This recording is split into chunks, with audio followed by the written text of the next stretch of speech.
বোকাজানৰ আসাম ভইচৰ প্ৰত্যেক বছৰে জালুকবাৰী সমষ্টিৰ মেধা ছাত্ৰ ছাত্ৰীসকলক আমি সন্মান জনাওঁ।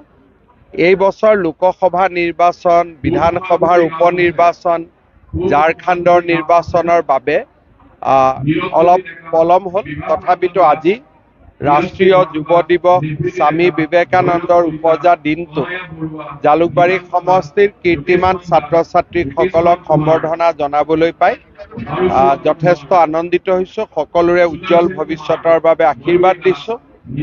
সকলোৱে যাতে নিজৰ পিতৃ মাতৃৰ গৌৰৱ বঢ়াব পাৰে, সমাজৰ গৌৰৱ বঢ়াব পাৰে আৰু অসমৰ নাম উজ্বলাব পাৰে, তাৰ বাবে সকলোকে শুভেচ্ছা জনালোঁ।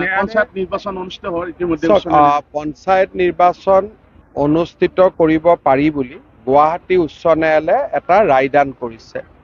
কিন্তু আজি 13 তাৰিখ, 12 তাৰিখ, আজিৰ পৰা যদি এমাহৰ ভিতৰত আমি পঞ্চায়ত ইলেকশ্যন অনুষ্ঠিত কৰোঁ, সি মেট্ৰিক পৰীক্ষা আমাৰ 14 তাৰিখৰ পৰা হায়াৰ ছেকেণ্ডেৰী পৰীক্ষা অনুষ্ঠিত হ'ব। গতিকে আমি কাউণ্টিং হলেই নাপাম আৰু গোটেই গাঁওবিলাকত নিৰ্বাচনৰ পৰিৱেশ হৈ থাকিলে পঢ়া শুনা ল'ৰা ছোৱালীয়েতো পৰীক্ষা দিব নোৱাৰিব। গতিকে মই ভাবোঁ আমাৰ হাতৰ পৰা সময়টো পাৰ হৈ গ'ল। এতিয়া মেট্ৰিক আৰু হায়াৰ ছেকেণ্ডেৰী পৰীক্ষাৰ পিছত আমি পঞ্চায়ত ইলেকশ্যনৰ ব্যৱস্থা কৰিম।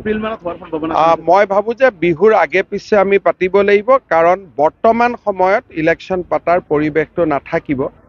আৰু আপোনালোক সকলোৱে জানে যে মেট্ৰিক আৰু হায়াৰ ছেকেণ্ডেৰী পৰীক্ষা খুব গুৰুত্বপূৰ্ণ পৰীক্ষা।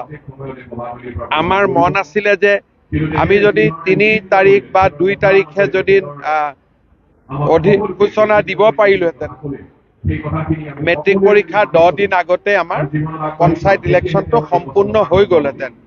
কিন্তু যি নহওক, উচ্চ ন্যায়ালয়ৰ ওপৰততো আমাৰ কোনো বক্তব্য নাই।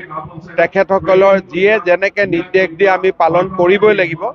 কিন্তু মই ভাবোঁ যে আমি মেট্ৰিক আৰু হায়াৰ ছেকেণ্ডেৰী পৰীক্ষাৰ আগত এতিয়া আমি পঞ্চায়ত পাতাৰ পৰিৱেশটো নাথাকিব।